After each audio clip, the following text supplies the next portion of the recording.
Nessa aula, o objetivo é falar sobre cidadania e reprodução da violência e desigualdade social. Mas para começar, a gente vai falar como medir a desigualdade social. E para isso, a gente vai usar alguns índices. Mas antes disso, vamos falar da habilidade que a gente vai trabalhar nessa aula. Reproduzir reflexões críticas sobre a realidade social brasileira a partir de uma compreensão sociológica dos fenômenos sociais. Então, como eu disse, o objetivo dessa aula é mostrar como medir desigualdade social. E para tal, a gente precisa entender uma coisa que a gente vai usar lá na frente, na verdade na próxima aula. O que a Constituição diz? A Constituição diz que todos são iguais perante a lei. Perante a lei. Independente de qualquer natureza. Tá? E a gente vai falar disso mais na frente. Mais especificamente da próxima aula. E a gente vai falar também sobre vulnerabilidade social. Ainda na próxima aula, o que é a vulnerabilidade social? Vulnerabilidade social como um conceito negativo da relação entre disponibilidade de recursos materiais e simbólicos dos atores, sejam eles indivíduos ou grupos, e o acesso à estrutura de oportunidades sociais, econômicas, culturais, que provém do Estado, do mercado e da sociedade. Essa é uma definição da Miriam Abramovac. Mas, para medir desigualdade social, que vai ser muito importante para a gente ir para o próximo passo, a gente usa alguns índices. O primeiro é o PIB, Produto Interno Bruto.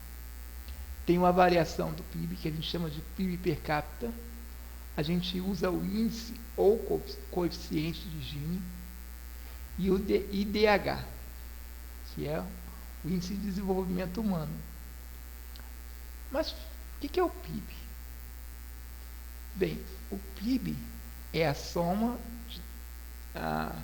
de tudo que é gerado, um valor que representa a soma de tudo que é gerado de riqueza num país durante um ano, ou um determinado tempo específico. Geralmente a gente usa um ano, e geralmente como a gente vai comparar países diferentes, a gente usa o dólar como unidade de referencial.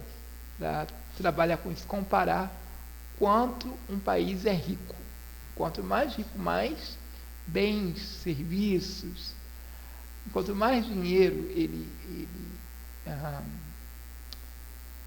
dentro de um ano ele produz, mais rico ele é. E esse índice também serve para medir se um país num ano cresceu, porque se o PIB cresceu, esse país cresceu. Se o país não cresceu, ou até mesmo ele regrediu, se o PIB cai, também quer dizer que a gente tem recessão, o país não está crescendo, ele está diminuindo. Então, quais são os países que têm os maiores PIBs no mundo?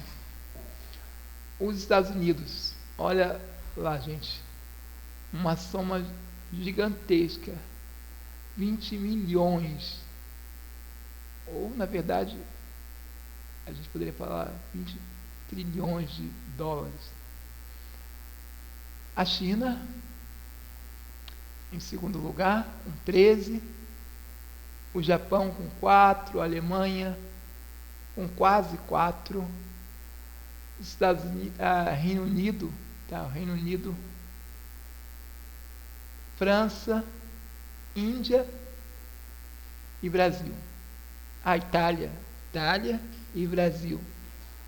Então, além da Coreia do Sul, esses são os países que mais produziram riqueza durante o ano de 2018. Tá? Então, são as maiores economias do mundo quando a gente está falando de dinheiro. Agora, tem uma coisa interessante. Esse dinheiro é uma soma de dinheiro. Mas e se a gente dividisse esse dinheiro por cada habitante? É o que a gente chama de PIB per capita. Pegar esse montante e dividir pelos habitantes. E aí vai dar um valor. E isso serve para a gente entender a disposição, a distribuição desse dinheiro. Mas mesmo assim, alguns podem ganhar muitos, ter muito dinheiro e outros muito pouco. Isso não quer dizer que o PIB per capita do Brasil é tal, mas isso não quer dizer que todas as pessoas vamos utilizar um valor imaginário aqui, tá? Vamos dizer que fosse 100 mil reais o PIB per capita anual. Mas será que todo mundo tem 100 mil reais todos os anos? Então, tem alguém que está tendo muito e outros estão tendo muito pouco. Então, para medir essa distância, a gente usa um outro índice, o índice de Gini, ou coeficiente de Gini. E a gente tem o IDH, que tem muito mais a ver com qualidade de vida. Então, vamos lá, o que é o coeficiente, ou o índice de Gini? É um instrumento matemático utilizado para medir a distância de um país, município ou estado, tá? A diferença entre os mais ricos e os mais pobres. Então, é um número, vamos lá. A medição do índice de Gini obedece a uma escala que vai de 0, quando há desigualdade, a 1, quando há igualdade máxima. Então, se todos no país fossem iguais, a gente teria um índice 1. Se houvesse desigualdade máxima, a gente teria o índice 0. E é claro que os países estão entre 0 e 1. Então, enquanto mais próximo a 1, o país mais igual é. Enquanto mais próximo a 0, o país mais desigual é. Bem, vamos conhecer alguns países aí que têm menor desigualdade. Primeiro é a Noruega. A Noruega é o país com a menor desigualdade. Seguido pela Suíça, a gente tem a Irlanda, a Alemanha. Olha só onde está os Estados Unidos, em 15º lugar. O Brasil, na posição 79. A China, na posição 85.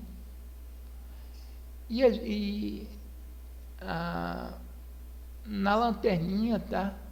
A gente tem a Nigéria, que é o país que tem lá a maior desigualdade de renda dos que estão medidos aqui.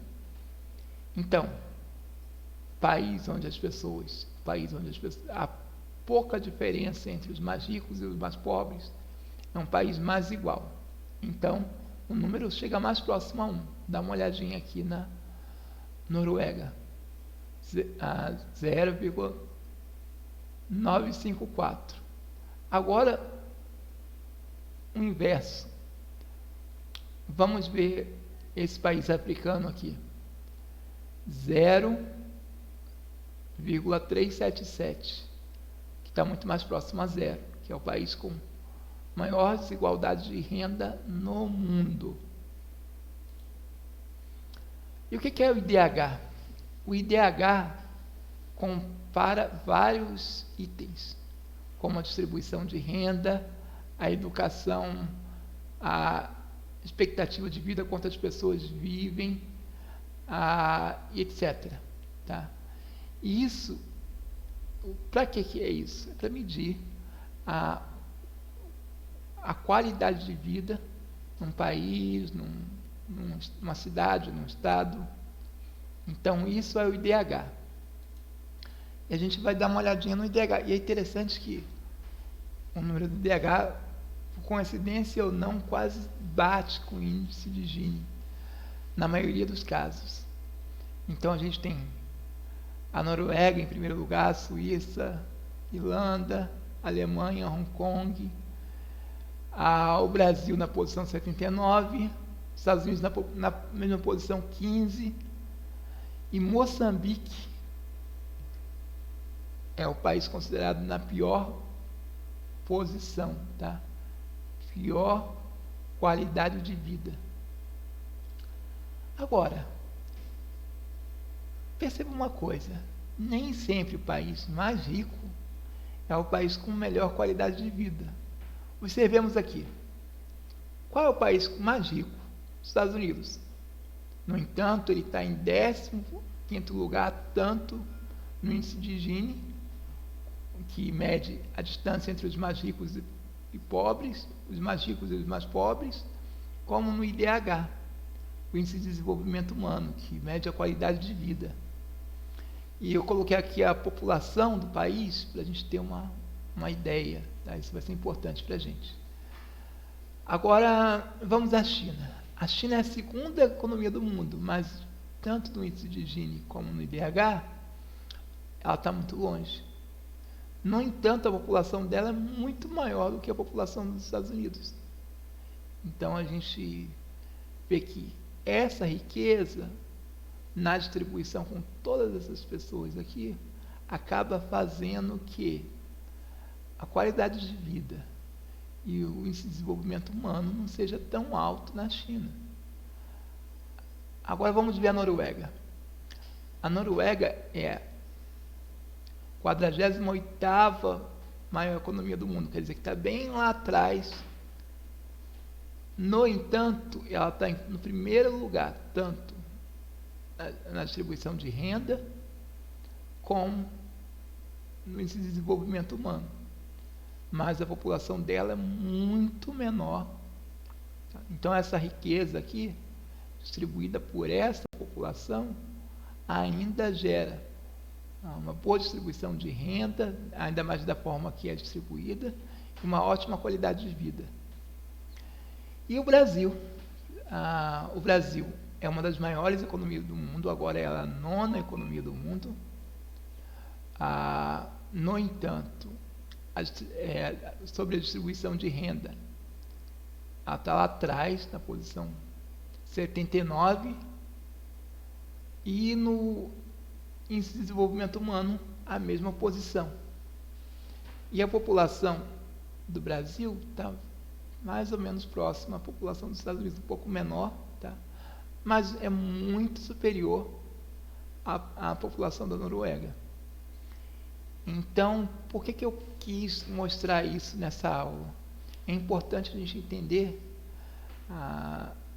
tanto riqueza, criação de riqueza, a gente está falando de indústria, de comércio, de toda a riqueza que é produzida no país, os países mais ricos, como eles distribuem essa riqueza entre os outros. Se a gente for ver, o Brasil, economicamente, é um dos países mais ricos, mas a distribuição dessa riqueza, na distribuição, o Brasil está lá atrás, ainda falta muito, embora o Brasil tenha melhorado nos últimos anos, pelo menos numa perspectiva histórica, o Brasil tem melhorado nos últimos 20 anos, embora a gente pode falar que mais recentemente a gente regrediu um pouco, mas o Brasil está avançando nisso, mas ainda está numa posição muito aquém de economias mesmo como os Estados Unidos, Noruega, etc., quanto à distribuição de renda e a qualidade de vida. Bem, gente, essa é a aula de hoje e até a próxima, galera.